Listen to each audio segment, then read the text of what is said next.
ये वीडियो देखने के बाद आपको 100% समझ में आ जाएगा कि आने वाले समय में आपको अपने पोर्टफोलियो पे कितना परसेंट रिटर्न जनरेट हो सकता है, क्या कॉर्पस बन सकता है।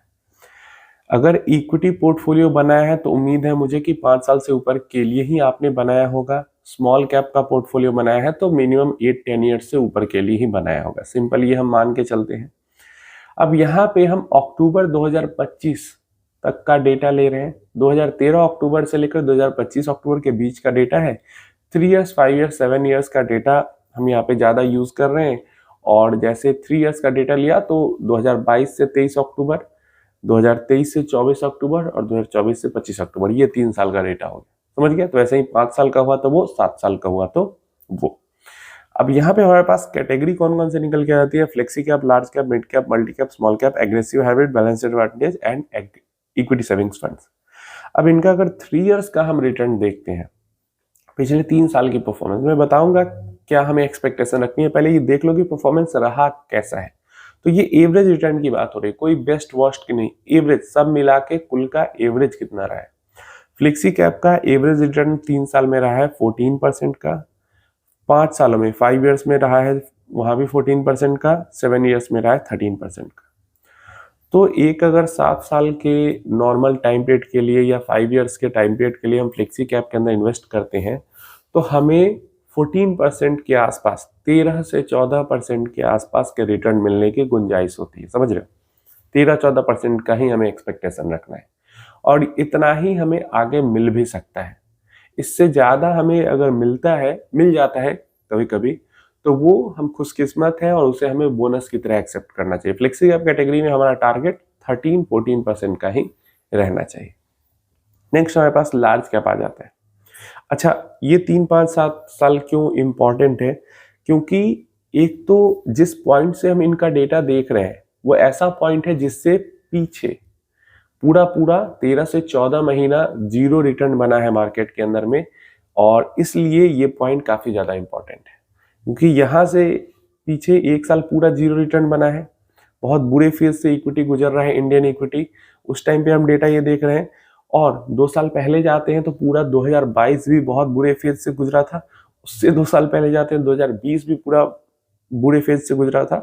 तो क्योंकि पिछले 7 साल के टाइम पीरियड में 3-4 बुरे फेज आए हैं, यहाँ पे स्मॉल कैप्स वगैरह, मिड कैप्स वगैरह 20-25% तक करेक्ट हुई है, तो इसलिए, और कोविड वाले में तो 30-40% तक गई थी, तो इसलिए ये डाटा सुटेबल है।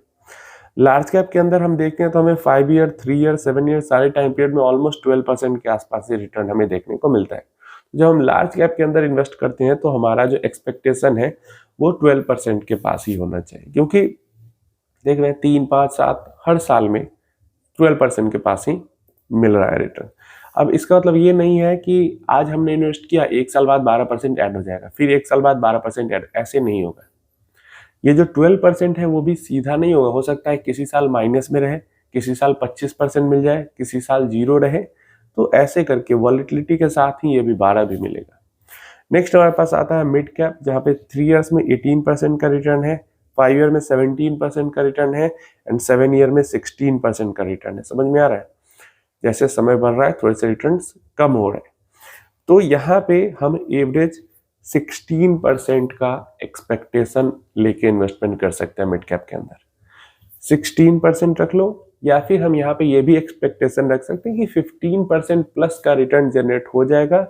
बहुत ज़्यादा अगर मिल जाता है, 18% तक चला जाता है, तो हमें बोनस मिल गया है, हम उसके लिए बहुत आभारी हैं भगवान के कि हमें मिल गया है।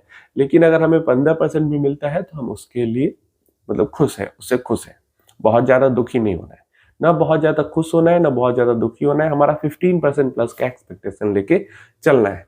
किसी टाइम पीरियड में 18% तक भी मिल जाएगा, किसी टाइम पीरियड में 20% तक भी मिल जाएगा, किसी टाइम पीरियड में 15% भी मिलेगा। क्लियर है? वॉलेटिलिटी के साथ लॉन्ग टर्म एवरेज अगर 7-8-10 साल के लिए करते हैं या उससे ऊपर के टाइम पीरियड के लिए करते हैं तो हमें 15+% मिलने की उम्मीद रहती है।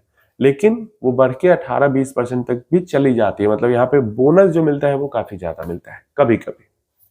नेक्स्ट, मल्टी कैप नई कैटेगरी है, 2020 के बाद शुरू ही हुई है, तो यहाँ पे हम 3 साल का ही सिर्फ डेटा देखेंगे। 16% का रिटर्न है, लेकिन यहाँ पे जो एक्सपेक्टेशन है हमारी रहनी चाहिए वो फ्लेक्सी कैप से थोड़ी सी बेहतर रहनी चाहिए। जैसे फ्लेक्सी कैप में 13% का एक्सपेक्टेशन हम रख रहे हैं, तो क्योंकि यहाँ पे 50% मिड स्मॉल का एक्सपोजर ज़्यादा है, मतलब 50% तो है ही है मिड स्मॉल का एक्सपोजर, इसलिए यहाँ पे भी 13% प्लस का एक्सपोजर हम 13% प्लस का रिटर्न का एक्सपेक्टेशन रख सकते हैं कि उतना हमें मिल जाता है। मतलब 13 से 15%, 15-16 इसके आसपास तक मिल जाना चाहिए। नेक्स्ट हमारे पास आता है स्मॉल कैप की कैटेगरी। अब यहाँ पे काफी ये साइन कर रहा है। लास्ट 3 ईयर्स का मतलब अक्टूबर से पीछे 3 साल का 20% एवरेज रिटर्न दिखता है। 5 ईयर में हमें 18-19% तक चला जाता है ये। 7 ईयर में अगेन 17% तक आ जाता है। तो यहाँ पे भी सेम हमें 15% प्लस की एक्सपेक्टेशन हम यहाँ पे रख के चल सकते हैं। और अगेन बोनस काफी ऊपर तक जा सकता है, अप टू 20% तक भी बोनस यहाँ पे जा सकता है। वो बोनस है, वो जा सकता है ऊपर तक, लेकिन हमारी एक्सपेक्टेशन ये रहनी चाहिए कि 7-8 प्लस ईयर्स के लिए अगर इन्वेस्टमेंट कर रहे हैं तो हमें 15% प्लस का रिटर्न यहाँ पे जनरेट हो जाए। देखा है हमने कि एवरेज अगर हम देख रहे हैं तो स्मॉल कैप में भी 17-18 जा रहा है, मिड कैप में भी 16-17 जा रहा है, लेकिन फिर भी हम 15 प्लस लेके ही चल रहे हैं।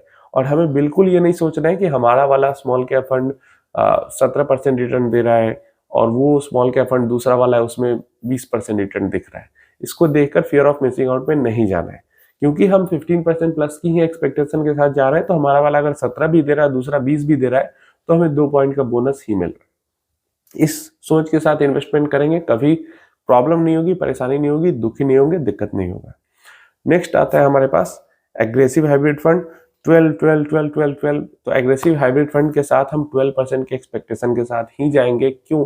क्योंकि एक तो यहाँ पे बहुत ज़्यादा ऑलमोस्ट 25% तो एवरेजली रहता ही है डेट का एक्सपोजर, बाकी इक्विटी का एक्सपोजर रहता है, उसमें भी लार्ज कैप का एक्सपोजर काफ़ी ज़्यादा। तो कुछ है एग्रेसिव हाइब्रिड फंड जो कि 15% प्लस भी जनरेट कर देते हैं, 15% तक, लेकिन हमारा एक्सपेक्टेशन 10 से 12% तक हमें मिल जाता है, बहुत बढ़िया है। अगर इस कैटेगरी में हम आ रहे हैं तो हम वॉलिटिलिटी नहीं चाहिए बिल्कुल, इसलिए हम यहाँ पे आए हैं। तो कम वॉलिटिलिटी के साथ थोड़ी बहुत भी ग्रोथ मिल जा रही है तो वो हमारे लिए बढ़िया है। 10 से 12% का एक्सपेक्टेशन रखना चाहिए। बैलेंस एडवांटेज फंड में भी हमें 10 से 12% का ही, यहाँ तो और कम हो जाता है, लाइक 8 से 12 आप ले लो। कोई ज़्यादा इक्विटी में रहेगा तो थोड़ा ज़्यादा हो जाएगा, कोई ज़्यादा डेट में रहेगा तो थोड़ा कम होगा उसका रिटर्न। तो 8 से 12 तक बैलेंस एडवांटेज में घुसता है। इक्विटी सेविंग फंड तो 7 से 8% का मान ही के चल सकते हैं, क्योंकि ये एक ऑल्टरनेटिव है। अगर हमें इक्विटी जैसा टैक्सेशन चाहिए तो शॉर्ट ड्यूरेशन जो फंड्स होते हैं उनकी जगह हम इक्विटी सेविंग फंड्स ले सकते हैं। वॉलेटिलिटी बहुत ही कम रहती है और इसीलिए रिटर्न भी बहुत कम बनता है यहाँ पे। तो देखिए, इक्विटी सेविंग फंड की जो कैटेगरी होती है इसमें हम 2 साल, 1 साल, 3 साल के लिए भी कर लेते हैं, कोई दिक्कत नहीं है। जो balance advantage aggressive hybrid fund की कैटेगरी है, ये दोनों फंड की मिनिमम 3+ ईयर के लिए हमें इन्वेस्ट करना चाहिए। जो यहाँ पे हमारे पास लार्ज कैप है उसको भी हम 4-5 साल के लिए अगर करना है तो कर सकते हैं, वैसे तो लार्ज कैप को अवॉइड करना ही ज़्यादा बेटर है। Flexi cap, multi cap category 5+ years के लिए हम इन्वेस्ट कर सकते हैं, और मिड स्मॉल की कैटेगरी 8-10+ ईयर्स के लिए हम इन्वेस्ट कर सकते हैं। और हमारी जो यहाँ पे सबसे सूटेबल, तो यहाँ पे 7 ईयर्स वाला रिटर्न दिख रहा है। 7 ईयर्स में जो परफॉर्मेंस दिख रही है, ऑलमोस्ट लॉन्ग टर्म में ये परफॉर्मेंस इन कैटेगरी से हम उम्मीद लगा सकते हैं कि इतना हमें परफॉर्मेंस मिल सकता है। क्योंकि हर 2 साल, पिछले 7 सालों में लगभग हर 2 साल बीते 1.5 से 2 साल बीते एक बियर साइकिल आ गया है, और उसके बाद ऐसा परफॉर्मेंस इन कैटेगरीज ने निकाल के दिया है। तो डेफिनेटली ऐसा हम एक्सपेक्ट, अब ये गारंटी नहीं कि इतना ही मिल जाएगा, इसके आसपास मिल सकता है। आप अपनी राय इस बारे में नीचे कमेंट बॉक्स में जरूर देना।